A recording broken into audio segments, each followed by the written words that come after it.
Hi friends, வணக்கம் and welcome back to my channel உப்பு புளி. இன்றைக்கி நம்ம திருக்க மீன் வறுவல் எப்படி செய்கிறதுன்னு பார்க்க போகிறோம்.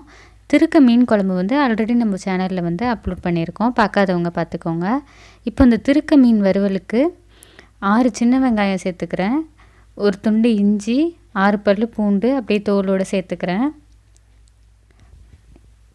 1/4 கப்பு போல் தேங்காய் சேர்த்துக்கிறேன், 1 ஸ்பூன் மிளகு, 1 ஸ்பூன் ஜீரகம், 1 ஸ்பூன் சோம்பு, கொஞ்சமாக கொத்தமல்லி இலை சேர்த்துக்கிறேன், இது வாசத்துக்காக சேர்த்துக்கிறேன், கொஞ்சமாக மஞ்சத்தூள், 2 ஸ்பூன் அளவுக்கு காஷ்மீரி மிளகாய்த்தூள் சேர்த்துக்கிறேன். இது காரம் அந்தளவுக்கு இருக்காது, அதுக்காக சேர்த்துக்கிறேன். 1 ஸ்பூன் லெமன் ஜூஸ் சேர்த்துக்கிறேன், 1/2 ஸ்பூன் அளவுக்கு உப்பு. இது எல்லாத்தையும் சேர்த்துட்டு இப்போ நல்லா கொஞ்சமாக தண்ணி ஊற்றி இதை நல்லா ஃபைன் பேஸ்ட்டாக அரைச்சி எடுத்துக்கிறேன். இதான் நம்ம மீன் மசாலா. இப்போ திருக்க மீன் பார்த்திங்கன்னா நான் 10 பீஸ் கிட்ட நான் எடுத்து வச்சுருக்கேன், நல்லா வாஷ் பண்ணிவிட்டு. இது கிட்டத்தட்ட உங்களுக்கு மட்டன் பீசஸ் மாதிரியே இருக்கும். இதில் இப்போ தேவையான அளவுக்கு நான் அந்த மசாலா பேஸ்ட்டை சேர்த்துக்கிறேன். கிட்டத்தட்ட இங்கே எனக்கு 4 ஸ்பூன் அளவுக்கு தேவைப்பட்டுச்சு. மிச்சம் இருந்தால் நீங்கள் அதை வேறு எதுக்காவது கூட யூஸ் பண்ணிக்கலாம், இல்லை அகைன் நீங்கள் மீன் வறுவல் செய்யும்போது கூட யூஸ் பண்ணிக்கலாம். இந்த மாதிரி நீங்கள் வேறு எந்த மீனுக்கு வேணாலும் செஞ்சுக்கலாம்.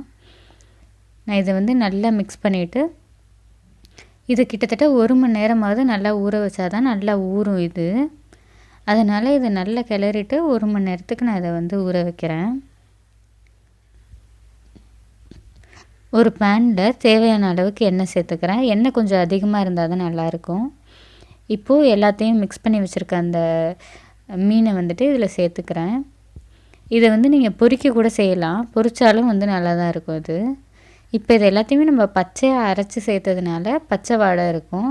அதனால் மீனை நான் என்ன பண்ணுறேன்னா ஒரு 10 நிமிஷத்துக்கு லோலே வச்சு எல்லா பக்கமும் குக் பண்ணுறேன்.